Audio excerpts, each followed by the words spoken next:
জনপ্রিয়তা যখন আকাশ ছোঁয়া, ঠিক তখনই না ফেরার দেশে সঙ্গীত শিল্পী পাগল হাসান। বাবার নিথর দেহের সামনে দাঁড়িয়ে কাঁদছে সন্তান। সে বুঝি আর কাউকে বাবা বলে ডাকতে পারবে না। চিরতরে বাবা নামক বটবৃক্ষকে হারালো। দুর্ঘটনার ঠিক 11 ঘন্টা আগে ফেসবুকে নিজের সাদা কালো একটি ছবি পোস্ট করে পাগল হাসান লিখেছিলেন, সাদা কালোই প্রথম আলো। রঙিন জীবন যেন নিজ হাতে সাদা কালো করে গেলেন জনপ্রিয় এই সঙ্গীত শিল্পী ও গীতিকার।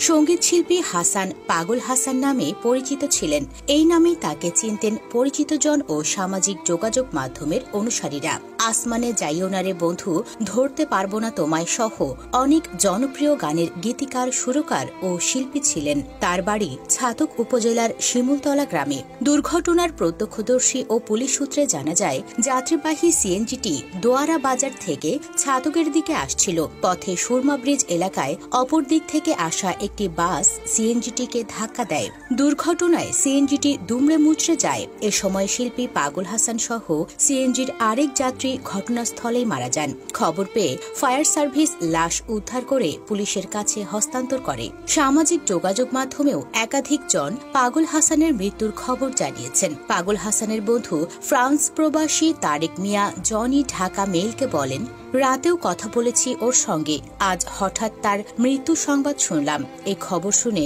ওর ফোনে ফোন দিলে কেউ একজন বললেন ও আর নেই। সিলেট সুনামগঞ্জ মহাসড়কে সুরমা ব্রিজের কাছে বাস ও অটোরিকশার মুখোমুখি সংঘর্ষে মৃত্যু হয়েছে ওর। তারেক মিয়া আরও জানান, একটি গানের অনুষ্ঠান শেষ করে সুনামগঞ্জ ফিরছিল পাগল হাসান। পথিমধ্যে সড়ক দুর্ঘটনায় মৃত্যু হয় তার। সামাজিক মাধ্যমে বেশ কয়েকজন তার মরদেহের ছবি ও ভিডিও প্রকাশ করেছেন। এতে সঙ্গীতাঙ্গনে নেমে এসেছে শোকের ছায়া। পাগল হাসানের সহকর্মীদের অনেকেই প্রকাশ করেছেন শোক। পাগল হাসান সুনামগঞ্জের সন্তান। সুরকার, গীতিকার ও কণ্ঠশিল্পী হিসেবে সঙ্গীতাঙ্গনে পরিচিতি ছিল তার। শ্রোতাদের মধ্যেও ছিল জনপ্রিয়তা। তার লেখা গান আসিফ আকবর সহ দেশের অনেক জনপ্রিয় কণ্ঠশিল্পী গেয়েছেন। পাগল হাসানেরও একাধিক শ্রোতাপ্রিয় গান রয়েছে।